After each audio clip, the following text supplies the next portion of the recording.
People ask me sometimes why a woman in her 60s decided to spend an entire year deliberately making her life a little harder, cooking from scratch instead of reaching for a box, mending instead of replacing, writing things down by hand instead of typing them into a phone and forgetting about it 5 minutes later.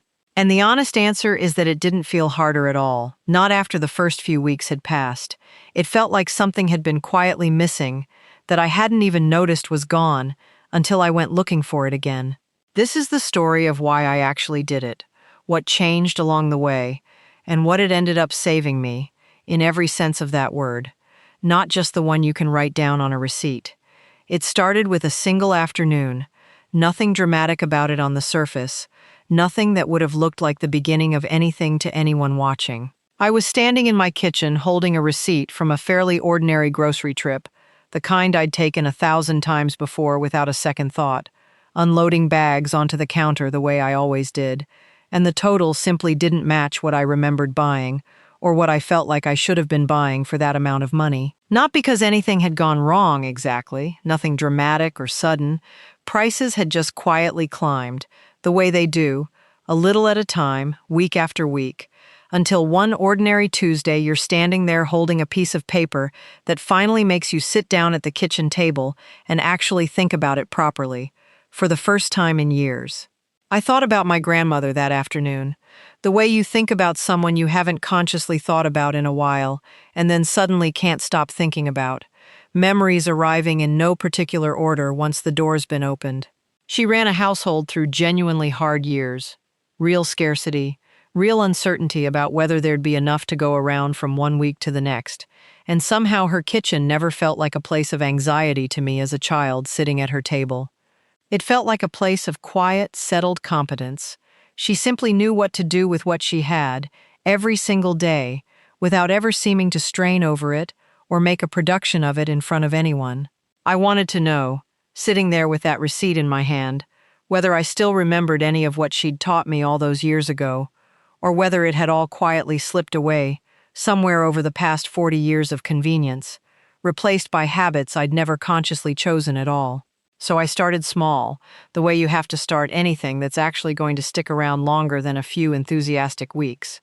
The first month was almost entirely about the kitchen, because that felt like the most immediate, most reachable place to begin, the place where a decision made in the morning could actually be tested by dinner time the same day. I started baking my own bread, badly at first, genuinely badly, dense little loaves that barely rose and tasted more like effort than food, the kind of thing you eat anyway out of stubbornness, because you already spent the afternoon on it.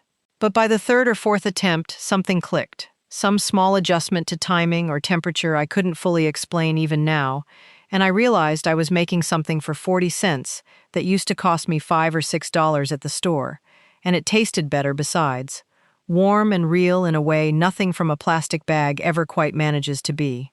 Scraps stopped going in the trash that same month, almost by accident at first, before it became deliberate. Onion skins, carrot ends, chicken bones, the tough outer leaves I used to trim and throw away without thinking, all of it started going into a bag in my freezer instead, and once that bag filled up, it became a stock that cost me nothing but time, simmering quietly on the back burner on a Sunday, turning into soup for most of a week afterward. It's such a small habit, barely worth mentioning on its own, hardly the kind of thing you'd think to bring up in conversation. But multiplied across 52 weeks in a year, it stopped being small at all, and started being something I could actually see reflected in how often I needed to go back to the store. By the second month, I'd moved on to money itself, which felt like the harder, more uncomfortable territory to actually confront honestly, the kind of thing you'd rather keep avoiding indefinitely if given the choice. I'd never once discussed what I earned with anyone outside my own household, the way my mother never did either.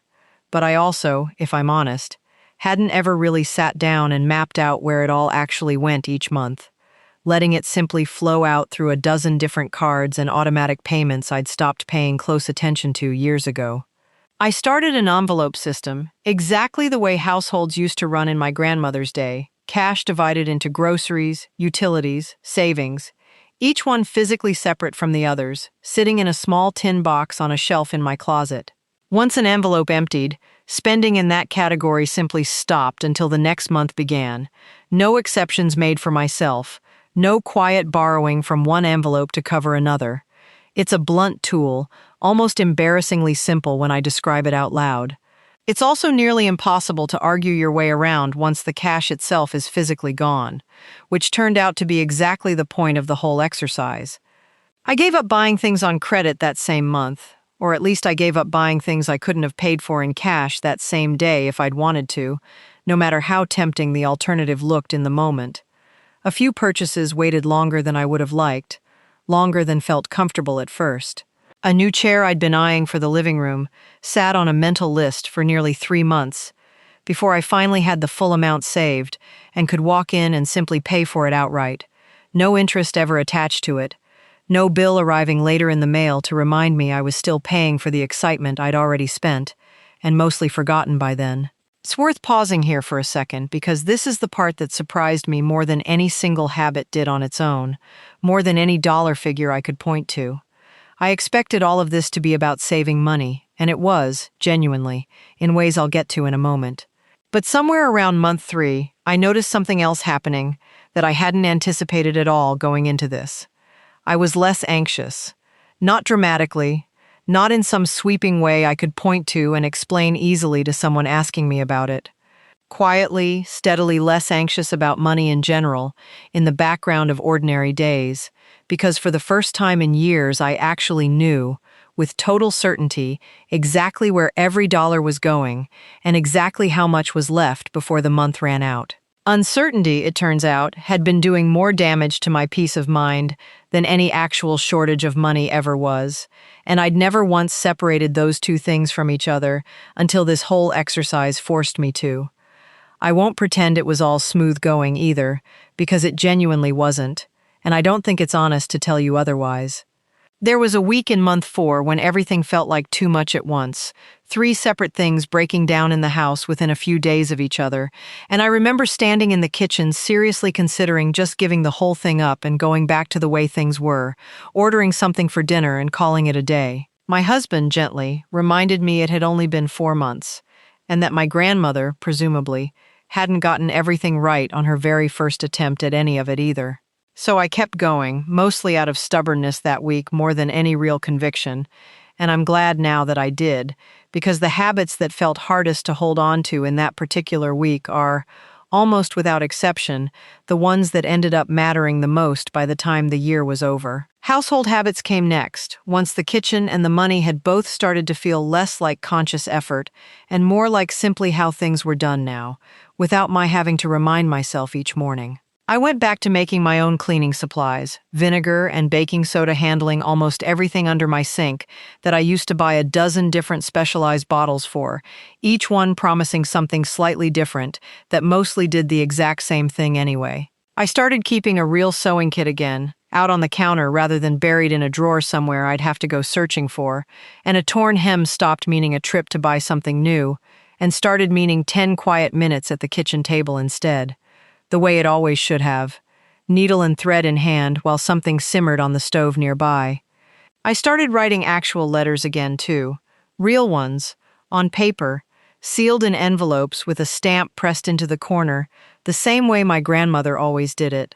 My daughter thought it was charming at first, and told me so, in an actual text message, which struck me as a little bit funny, given the whole situation we were both aware of.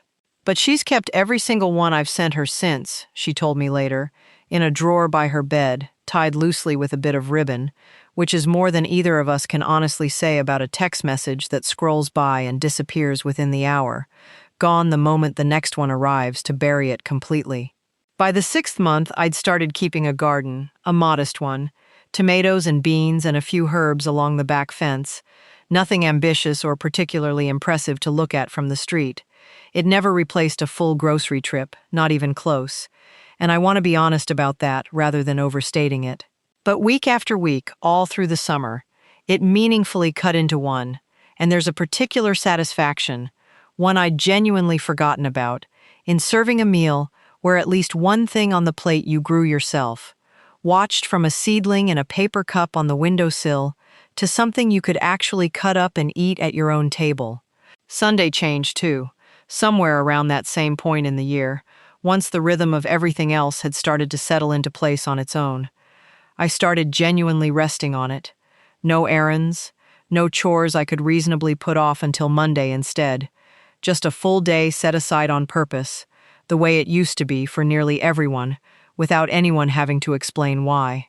A roast in the oven most weeks, filling the house with a smell that meant something was coming long before it was ready, everyone gathered around the same table at the same time, instead of drifting through the kitchen on their own separate schedules throughout the day, plates balanced on laps in front of separate screens in separate rooms.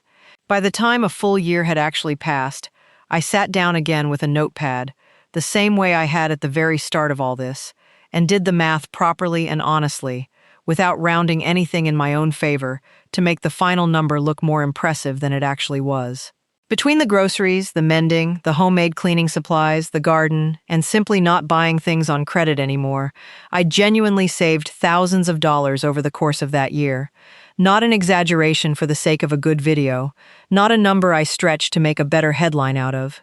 An actual figure, sitting right there on the page in my own handwriting, that I could hardly believe myself the first time I added it all the way up and checked it twice to be sure I hadn't made some obvious mistake. A few friends were skeptical of the whole thing early on, and I don't blame them for it, since I probably would have been too if the situation were reversed. One in particular teased me a little about the bread, asked if I'd be churning my own butter next, laughing about it over coffee the way old friends do. I laughed along with her at the time. 6 months later, she called to ask for my sourdough starter, and I don't think either of us mentioned the butter joke again after that. Though I did notice, the next time I visited, a sewing kit sitting out on her own counter in almost the exact same spot mine sits on. But if I'm honest with you, and I think you deserve honesty on something like this rather than just a tidy number at the end wrapped up with a bow, the money was never really the whole point, even though it's the easiest part to explain, and the easiest part for anyone watching this to actually measure for themselves against their own receipts.